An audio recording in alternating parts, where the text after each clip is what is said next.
C'est un dimanche comme un autre dans une famille nigérienne. Mais après 7 mois de détention, Abdoulaye Seydou savoure cette journée plus qu'à l'accoutumée avec ses enfants.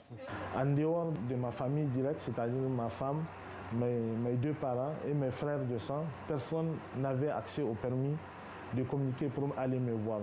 Arrêté en janvier, il est condamné à 9 mois de prison pour production et diffusion de données de nature à troubler l'ordre public. Ce farouche opposant à la politique du président Mohamed Bazoum, accusé en octobre 2022 les autorités d'une bavure sur des civils lors d'un raid aérien antiterroriste près du site d'orpaillage de Tamou.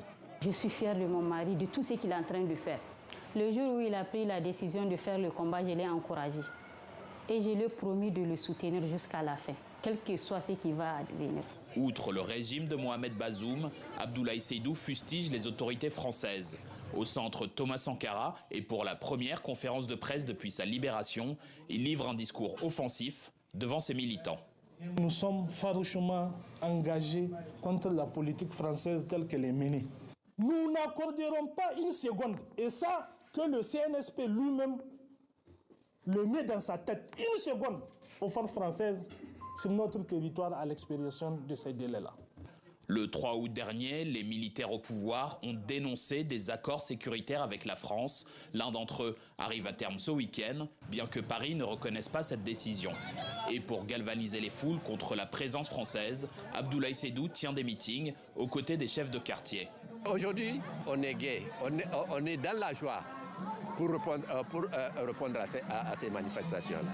Tel un politique, le coordinateur national du M62 et ses compagnons défendent les mesures qu'ils souhaitent mettre en place. Audit des institutions, baisse du train de vie de l'État et diminution du prix du gasoil.